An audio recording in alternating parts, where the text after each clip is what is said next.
My name is John Badalamenti. I'm the head of design for Uber Elevate, and it's my honor today to share with you our vision for building a better life. What does a better life mean? It means the luxury of time and the choice to do what you want with it. A better life means not having to shape your schedule around a 90-minute commute to go 45 miles, but millions of people around the world do this all the time. We have become victims of our commutes. In the USA, we are home of 10 of the top 25 cities in the world for congestion, and it costs us $1/3 trillion a year in potential GDP. It amounts to about $1,500 per driver per year. So why is Uber focused on this? Uber is on Earth to crack the code on urban mobility. It's something we've been working on in different ways for many years. How can we move through cities with greater efficiency? How can we provide a service that's extremely affordable and also good for the planet? Let's start with something that has become a complete cultural norm for society. Why do we own a car? When you consider that it's the second most expensive purchase in your entire life, but it will sit still for 95% of its entire shelf life, right? As soon as you buy that car, you're really only using it for 5% of the time that car exists on the planet. And we're still highly dependent on car ownership. And we get it. Cities are expensive, and so there's a serious inequity in terms of access to critical resources that can be found in the city center, like jobs and other services. And it is prohibitively expensive for many to get access to those. So we've engineered suburban living, little people boxes where we keep our metal box, our car, and we drive it to work 2 times a day, 5 days a week, to our work box. So it sounds great, right? And when these things are in balance, it can work. But when car ownership far outpaces the ability for the interstate system to keep up, commuting times can completely skyrocket. Back in 2010, they reached the threshold of 1 billion cars on the planet. It's predicted that the next 1 billion cars will show up in less than half that time. We have to do something much better. Car ownership has become a square peg in a round hole. And this is something that was hardly planned for. Let's think back to the beginning. And this is kind of the first real car, with all the bells and whistles and the horn. And this is a Daimler marketed as a Mercedes. And we're talking about the late 1800s, early 1900s, when cars were called horseless carriages. We tend to name things after the things that they replaced, because back then, if you wanted to get around, you rode a horse. or you rode in a carriage pulled by a horse. So imagine that's the state of the world.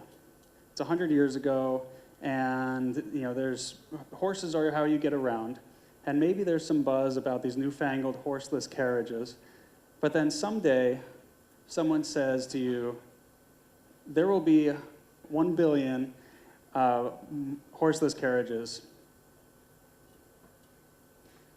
It'll be a normal thing to have 1 or even 2 of these things in your house, and you'll drive them around on roads. Not like the roads you know today, but roads like this. I mean, look at that. 100 years ago, could you imagine? It couldn't even think this way. Long stretches of smooth pavement, and you could go 70 to 80 miles an hour, especially if you live in LA, apparently. There will be fuel stations everywhere, so you never have to worry about running out of petrol. In fact, you'll pour money into this beloved metal box, feeding it gas and oil changes, dings and dents, getting those fixed, washing your car. Not to mention getting pulled over for traffic violations. It's actually a perfectly engineered system to cost you a lot of money, but people will still do it. There will be so many cars that are going to pollute the world, and we'll have smog so thick you won't be able to see buildings in the near distance.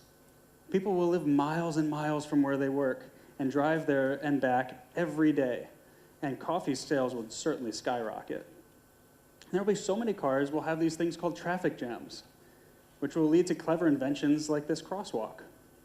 Okay, great. So the idea of flying around in cities as a daily thing seems at least plausible, but it took decades from the advent of the automobile for this to get to what we understand as car ownership today. So presumably it would take decades or even longer for something like a flying car to come around, right?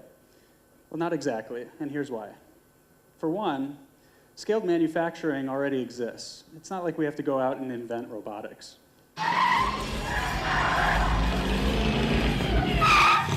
Hey, Doc, we better back up. We don't have enough road to get up to 88. Roads?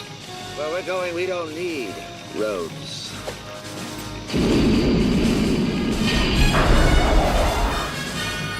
So that's the second reason. We don't need roads. With this new urban aviation, this aerial ride sharing, we only have to worry about the point-to-point infrastructure. The same infrastructure that you use to take off from is the same that you can land at, and air just fills in the gaps. It can cost billions of dollars and take many years to just add a simple road to an existing interstate system, let alone invent an entirely new one. It's easy to imagine thousands of skyports in hundreds of cities all being constructed simultaneously and being operated all at the same time in parallel. And the third reason is the ride-sharing business model already exists.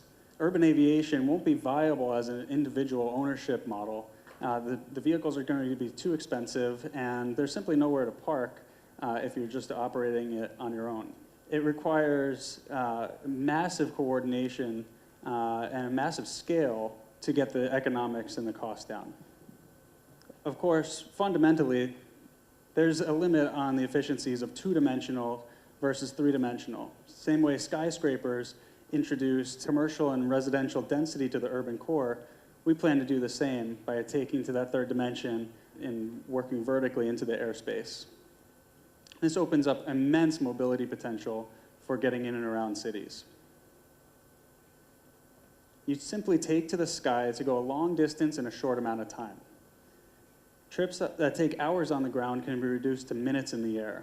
This is in Los Angeles, and you can imagine going to a Lakers game at the Staples Center from LAX, and look how dramatic that time savings is. And the Uber Air time there for 27 minutes includes the ground transit on both ends. So you have a multimodal trip. You start on the ground, you take to the air, and then you finish your last mile. And this can all happen instantly. All the right pieces are in place to facilitate the entire end-to-end user experience. Everything from battery energy density to airspace configurations, and the logistics mesh and the platform that can connect all of those point-to-point with the demand, that helps bring the cost dramatically low. And you'll notice here, this is bucketed in our economy section. So a quick note about the price. In the beginning, we will still be able to operate Uber Air in a fashion that is lower per passenger mile than it is for a helicopter. A helicopter is an easy one to compare it to in the beginning. So when we launch, simply the reduced complexity of the vehicles helps bring the cost down. Over time, with higher seat utilization, we have a pooled network, and you probably noticed that in the video that there were 4 strangers that were going to board and share that cabin together. So that brings the cost dramatically down when you're subsidizing it with everybody else who's enjoying that flight. And then in the long term, with scaled manufacturing and advanced avionics, we can bring autonomous flight, and that's when you can actually get lower than the variable cost of car ownership by using Uber Air. And amazingly, there are nearly 24 companies investing substantial capital into these concepts. Some of these make a lot more sense than others, and amazingly, even more so, we've been able to strategically partner with a number of the most promising vehicle manufacturers who are actively developing these vehicles at their own expense. And these are all very real, viable concepts. Obviously, you can't see too much of Bell's because this is their cabin experience. And this one over here, Pipistrel, this is actually a very real technology. They're purposely not showing you what's underneath it, but it is possible to do this without having exposed propellers. So here's where Uber fits in on the vehicle side. We have a very advanced team in-house directly from NASA. These folks have spent and dedicated their lives to a technology that's called distributed electric propulsion. And you can see here how the load to lift this vehicle off the ground is distributed with all of these rotors. And what that does is it helps keep the rotor diameter much smaller. And when you bring it smaller, you can reduce the noise significantly. And it also can, it doesn't require as much lifting power as an entire system. You can actually just distribute the load. And it has inherent redundancy. So in fact, if 1 or 2 or even half of these rotors, depending on the configuration, were to somehow lose power completely, you can still maintain balance and come down safely. But it didn't start like this. These are some of my teammates, and you can see there on the ground, we have the blue tape, blue painter's tape, and we just kind of created the first prototype of a cabin interior with these, we just wheeled over some whiteboard walls, just to get a sense of the overall size that we might be dealing with. And we really wanted to design these inside out. It's extremely important to us because you're gonna have people and paying passengers coming in and out of these vehicles constantly. You saw that in the video, and you have the first group is leaving as the second group is boarding. It's going to be like that. It's going to be that fast. We're only going to be on the ground for about 5 minutes, and in that time we're charging, offloading, and loading new passengers, and then turning around and taking off again. Here's a quick seating study, and of course I mentioned before, you're going to be pooled with other passengers, and so we took some liberties and made an interesting concept here where 2 of the passengers are actually going to be flying backwards, and so we have that communal seating where the passengers are facing each other. What this does is it creates this natural separation between the cockpit and the passenger cabin. And we do that because it creates a perceived safety mechanism there where, you know, I have faith that nobody else can then interfere with any pilot operations if someone was malintentioned. You know, that problem is extremely avoidable.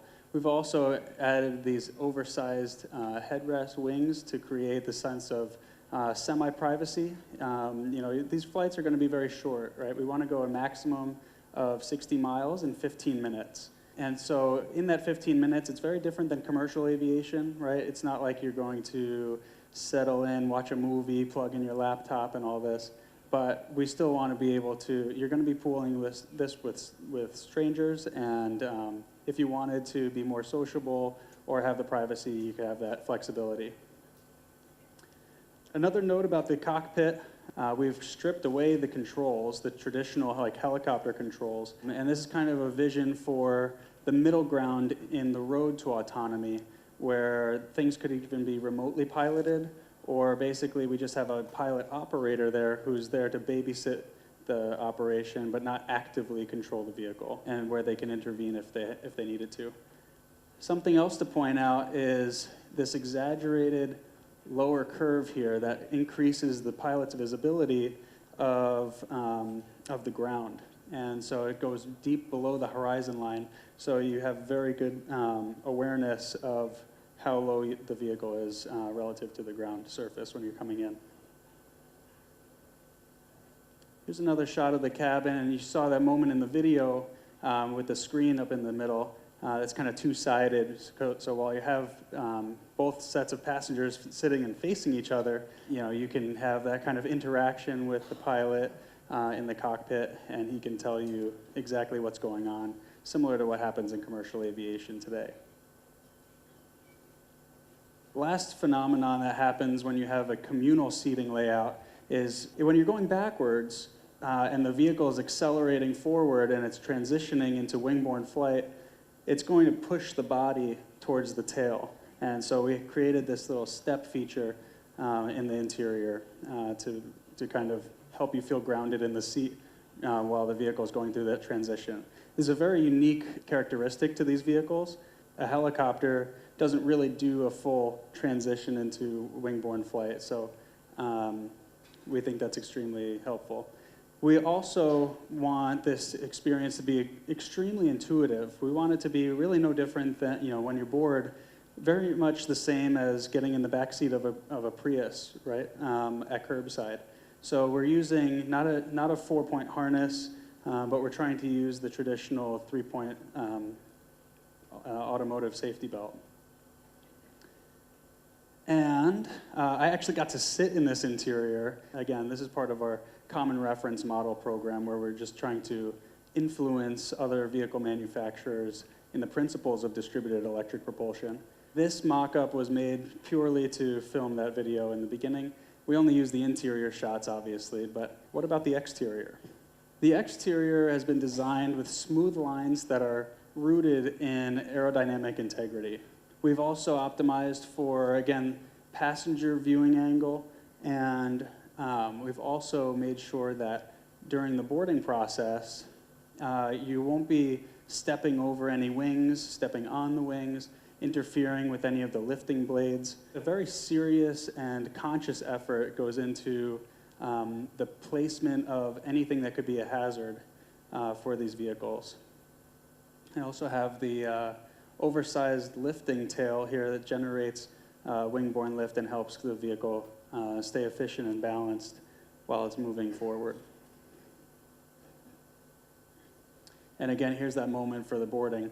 You'll notice that we have a single operator as a ground crew personnel on the tarmac, and their job is to basically have eyes on the pedestrians that are going to be on that very sensitive and controlled area. By having the seats face each other, you can reduce the door count dramatically. They can actually just share a single door, which is extremely efficient for not only a parts and manufacturing perspective, but an aircraft that is very weight sensitive. You want to keep that number very, very low. And also, by having it only on one side, the ground crew personnel doesn't need to worry about what's happening on the other side of the vehicle. They can stand in front of the door, watch everybody leave, and board with the new passengers.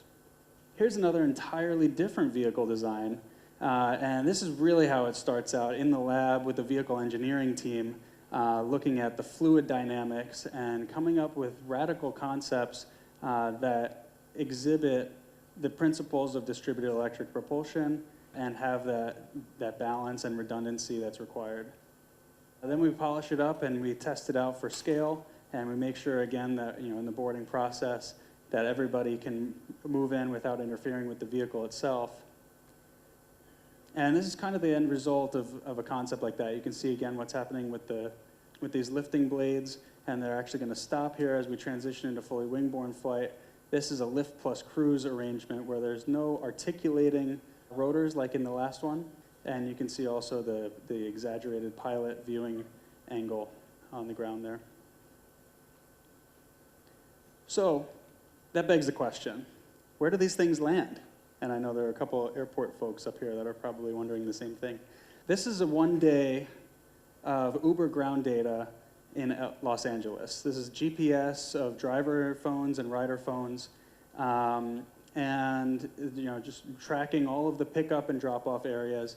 You need to think about Uber as the logistics mesh of a city. And this is where the data comes in. We partner up with other data sources to get a very comprehensive view of the movement patterns of the population. Where are the demands? Where do people want to go? And at what time of the day do they need to be there? And how many people want to go to that area? And we asked that question across the entire grid. And what we came up with is, we split this whole city up into these 1 kilometer blocks, basically. And what you're looking at is an aggregate of all of the peaks and valleys of where people want to go. This is the activity of the trip demand that's happening. And this helps us get really smart and use data to inform decisions around where should skyports be located? Where are the natural pockets of demand that we should invest in certain real estate deals or reserving options on rooftops of certain buildings to build out in the future. So this is the second half of a day in Los Angeles. Again, so this is 46 million trips are happening in 24 hours. And that's Uber data plus a third-party data. And what you're seeing here is all the red areas are where people are trying to go to, and blue areas are where people are trying to leave from. And the heights correlate to the trip volume. But what this does is it gives us a clear picture of the natural pockets.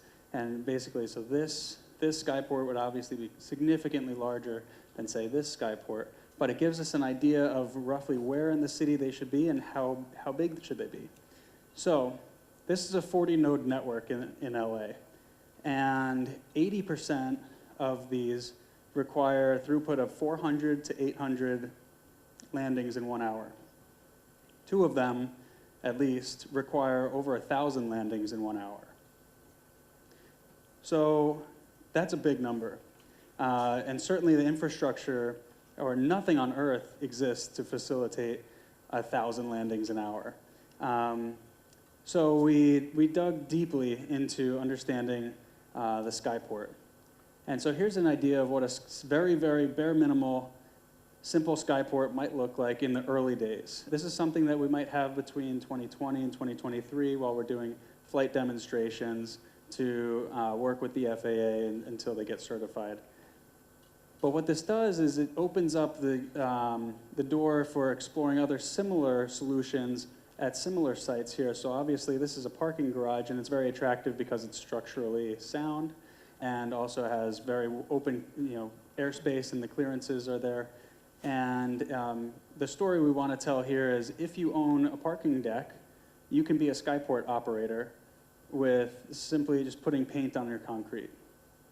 Over time, we think it's very natural for these solutions to get a little bit more involved, where you're starting to stack the parking and maximize the available real estate footprint and have these deconflicted takeoff and landing zones. This is called a FATO, which stands for Final Approach and Takeoff.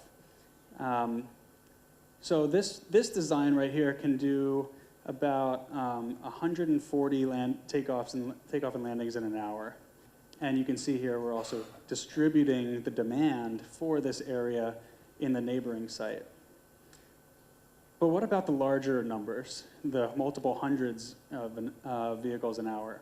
So over the last, in the first quarter of this year, I worked with up to 16 professional architecture, civil engineering firms, and we ran a contest to see how the professional industry would think about this. And here's some of what they came up with. This one is from a company called Gannett Fleming, and they did over 200 flights in an hour with this design. So this is a more conservative design. It's very realistic. It's easy to imagine this happening today. And they're using these acoustic sound attenuation baffles all around the entire perimeter to keep any of the noise from the takeoff and landing procedures from being reflected down onto the ground with the pedestrians below. This design is from Humphreys and Partners Architects out of Dallas. It's completely radical. I mean, this has 6 layers of operations that can do 180 vehicles per hour each. So collectively, the whole thing can do 1,080 vehicles in 1 hour. And they basically took the same pattern, right? So the modular design tactic is repeated here, where at every level, every floor plan is exactly the same, but they just rotated it 30 degrees or so. So they're deconflicting between this and this. What you can't do is put this directly over this, because then you'd have a vertical obstruction. This design is from Corgan out of Dallas as well.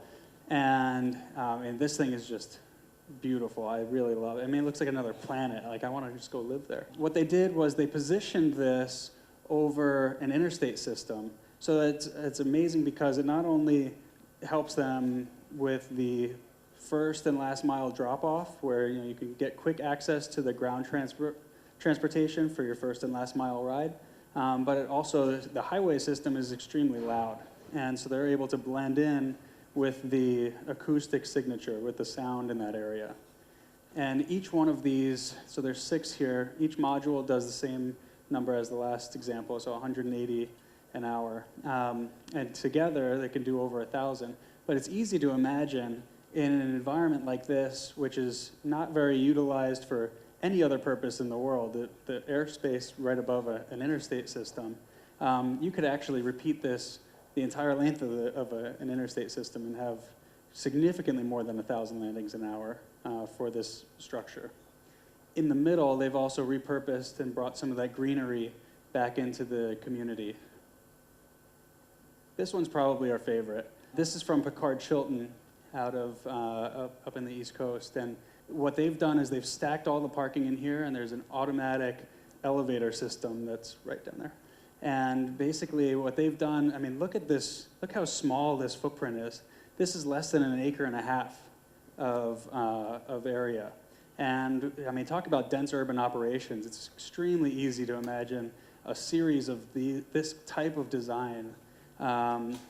It may be, probably required in a city. And, this is just super exciting, because one thing is certain: it's going to take unconventional thought process and radical ideas to completely shatter the level of expectation, or the way people think about a helipad is just not gonna cut it in the future.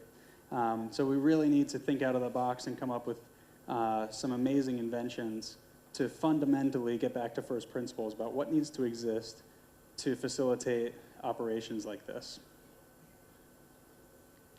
So in closing, trend-wise, the UN projects that by 2045, more than 6 billion people will live in cities. So the situation of today stands to get significantly worse. We as humanity have an inherent need for mobility, and as the congestion builds, that need is going to get more and more important. And as designers, this is the most exciting time to be alive in the history of people on the planet. There's never been a better time, where there's so much access to data, there's so many creative ideas, there's so much opportunity to make a huge impact with even moderate level of effort. And so as you're going out and looking in for your next career or your next step after your education, you really need to embrace that opportunity and think about, when you have a moonshot, when you have an opportunity to radically transform the world, when you have a massively transformative purpose, you can never give up. You never, never, never give up. So let's design a better life everywhere for everyone.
谢谢。